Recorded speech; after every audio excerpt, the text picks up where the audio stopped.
Hello friends, welcome to our YouTube channel. This side Reshu Bhardwaj.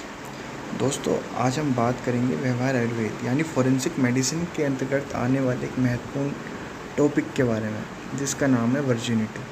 तो इसके बारे में हम डिटेल में डिस्कस करेंगे। ठीक है, एग्ज़ाम पॉइंट ऑफ व्यू से भी बहुत इंपॉर्टेंट टॉपिक है ये। ठीक है, तो आइए हम इसको स्टार्ट करते हैं।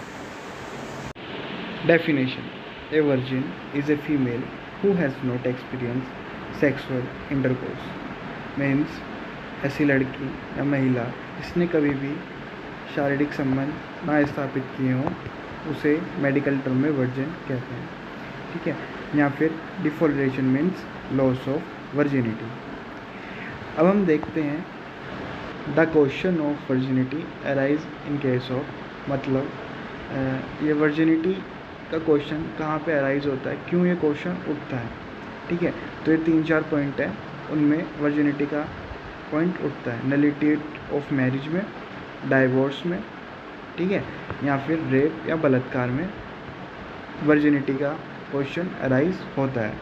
इसके बाद हम देखेंगे साइन ऑफ वर्जिनिटी, मतलब कौन कौन से साइन होते हैं वर्जिनिटी के। तो सबसे पहले हम ब्रेस्ट साइन देखेंगे, उसके बाद हम जेनाइटल साइन देखेंगे। जेनाइटल साइन में बहुत सारे पॉइंट्स हैं जो हम डिटेल में देखेंगे, जैसे लेबिया माइनोरा, लेबिया माइनोरा, क्लोट्रियस और हाइमेन। ठीक है, तो इनके बारे में हम डिटेल में पढ़ेंगे अभी। तो सबसे पहले हमारा साइन है ब्रेस्ट साइन।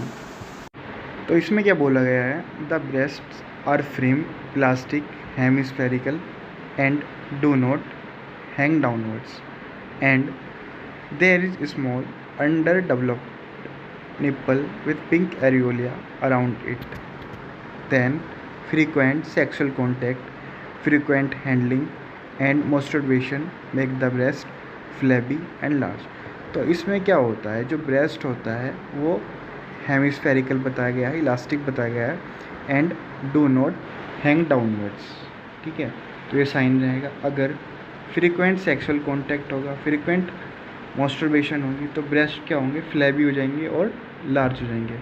उसके बाद हम देखेंगे जेनाइटल साइन। तो सबसे पहले है लेबिया माइनोरा। तो इसमें हमें क्या देखने को मिलेगा, it is a frame elastic and completely cover the labia minora.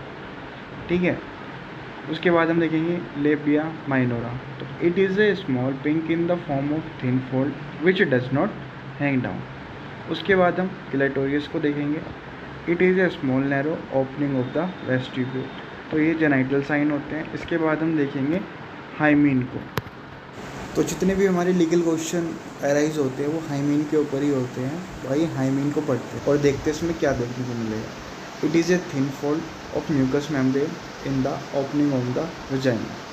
ठीक है, its shape is usually semilunar and crescentic. The central opening is rounded और इलोंगेटेड। इसके बाद हम देखेंगे cause of rupture of hymen other than sexual intercourse. तो sexual intercourse के अलावा हाइमीन कब रप्चर होगा। तो फर्स्ट नंबर पर है एक्सीडेंटल डैमेज। तो इसमें क्या होगा, fall on a pointed object, slipping on a fence और daring playing, and some injuries to other part may be seen along with tear to the hymen. तो इसमें क्या हुआ है कि अगर कोई लड़की या महिला किसी शार्प या पॉइंटेड ऑब्जेक्ट पर गिर गई है, तो जेनाइटल ऑर्गन डैमेज होने के साथ साथ हाइमीन भी रप्चर हो जाती है। इसके बाद हम देखेंगे masturbation. Usually if masturbation is done anterior to the hymen, there may be no tear of the hymen but the labia minora and clitoris are enlarged in such cases. If object like carrot, test tube and other vegetable introduced into the vagina, it ruptured the hymen. तो अगर कोई female masturbation anterior side करती है तो कुछ ज़्यादा नुकसान नहीं होता कुछ केसेस में, पर अगर वो कैरेट, टेस्ट ट्यूब या फिर अदर वेजिटेबल को अपनी वजाइना में इंसर्ट करती है तो हाइमीन रप्चर होने के चांसेस रहते हैं। इसके बाद हम देखेंगे forcible separation of the thigh. It occurs in the children along with associated injury to the genitalia around the hymen.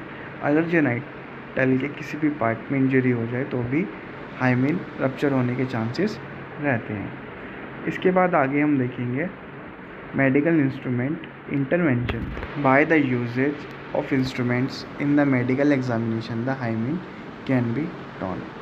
तो इसमें क्या होता है, जब भी हम किसी फीमेल का पैल्विक एग्जामिनेशन यूएसजी वगैरह करने के लिए कोई इंस्ट्रूमेंट वगैरह इंसर्ट करते हैं तो भी हाइमेन रप्चर होने के चांसेस रहते हैं। Then uses of sanitary pads, the uses of sanitary tampons sometime rupture the hymen. ठीक है, तो कभी कभी क्या होता है कि जो सैनिटरी पैड्स होते हैं वो भी हाइमेन को रप्चर कर देते हैं। देन मेडिको लीगल इम्पोर्टेंस, जैसा कि मैंने बताया कि वर्जिनिटी का क्वेश्चन कहाँ कहाँ पे अराइज होता है। ठीक है, तो रेप में होता है।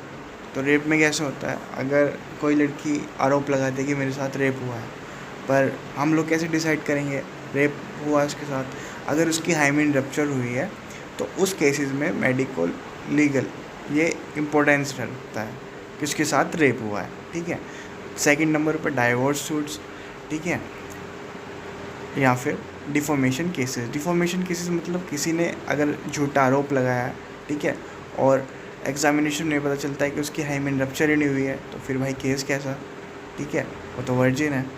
तो इन केसेस में मेडिको लीगल इम्पोर्टेंस रखा जाता है।